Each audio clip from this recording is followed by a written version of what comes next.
Hi, my name is George Kennard, and I've been blowing glass for 30 years. And one of the things I really like to make are glass pumpkins. So, usually I choose my colors first. I like to make a lot of traditional pumpkins, so I'll use orange and green. And the first thing that I'll do is gather glass on the end of a blowpipe, and I'll come over and add color to the hot glass. So the glass is 2100 degrees. Just by rolling this molten glass in the frit, it sticks to it real easily. So I'll put a couple of layers on here, make sure it's nice and dense. Once you have the frit on there, you have to go and melt it in. I'll use a wooden spoon called a block. We'll shape it up, get everything the right temperature. And the newest thing that we've been using while COVID's been going on is our auto inflator. So I'll hook up a blow hose to the end of the iron. I'll step on a pedal, and this will introduce air into the iron. Now, before we would do this with our own breath and trap the air in there with our thumb, but because now we're all wearing masks, the auto inflator works pretty well. We'll shape the glass with a paper tool, shaping, cooling, and making sure it's just the right shape before we go back in and take another layer of glass over top of it. So it's really important to cool it down and get it just the right temperature. And once it's ready to go, we'll gather more glass over top of it. So most of my pumpkins are 2 gathers. Makes a pretty large pumpkin, medium to large. We'll have to organize this fresh layer of glass, shaping it, cooling it with a wooden spoon, getting it just the right temperature. And once you have the inside or the core bubble heated up, then I'm going to shape it with the paper and drop it into an optic mold. Now this is the part that really gives the glass its pumpkin-like look. Having nice strong ribs on the glass makes a really nice pumpkin. So we'll get ready to drop it into the mold, and again, using our auto inflator, we'll step on the pedal and we'll fill the mold up, giving it really nice ribs.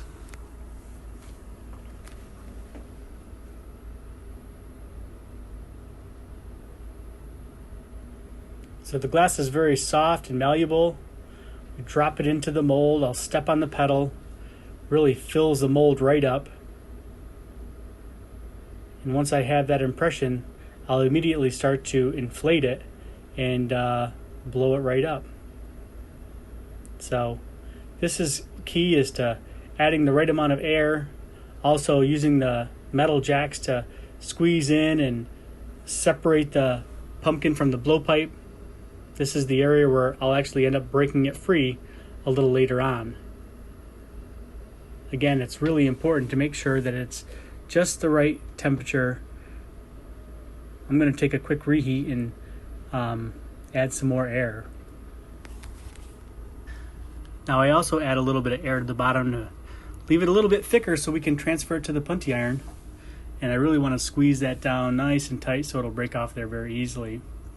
And it's important to keep the thing turning the whole time, keeping everything on center.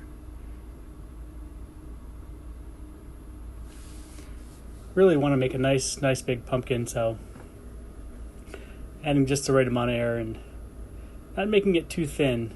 I like to make sure they're nice and thick so they're very strong. Now once I have this squeezed in and ready to come off, I'll flatten the bottom, make sure everything's going to sit nice and straight. Once it's cool, and we'll transfer it over to the punty iron. So we're going to stick a little bit of glass on the end of a solid rod, and we'll stick this right to the center of the pumpkin in the bottom. And when it's the right temperature, we're going to break that free, leaving a small hole in the front. So it doesn't take much, just a little bit of water and a slight tap, and the piece will break off nice and clean. From there, this is the most exciting part of making a pumpkin, in my opinion. I really like adding the stems. Once everything's smoothed up at the top, we'll gather up a bit of glass, and we're going to add the green color for the stem. Same process as making the pumpkin itself. Just using that frit to stick to the surface, we'll melt it in, and we have a smaller mold we'll use to drop the stem into, and that puts nice smaller ribs on the stem, and once we attach it to the pumpkin, I'll stretch it to the length that I want. I like to make them really long and twist them up quite a bit. I like to add lots of coils to the top of the pumpkin. I think it makes it look really nice. We just use a copper tube. We'll wrap that hot glass right around it, and the copper tube is cold so it doesn't stick. And then once we have the amount of coils that I want to attach to the top, we'll cut it loose and we'll stretch it around the top, bending it nice and twisting up that last little bit into a coil. Now once we have the stem on there, I'll fire polish where I cut the stem off, and we're going to add one more little bit of detail. We're going to add a leaf to it. So these are fun too. I'll actually put a little bit of green on the colored glass, and I'll use a crimp tool to actually crimp this into a leaf shape.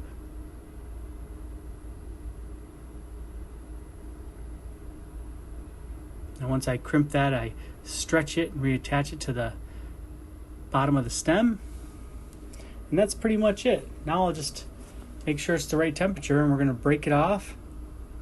We'll fire polish it. And the last thing we have to do is put it into an oven to cool down slowly overnight. All the pumpkins that I make take about 12 hours to cool down. And I'm always really excited to open up the annealer door the next morning and see what I have. Thanks for watching.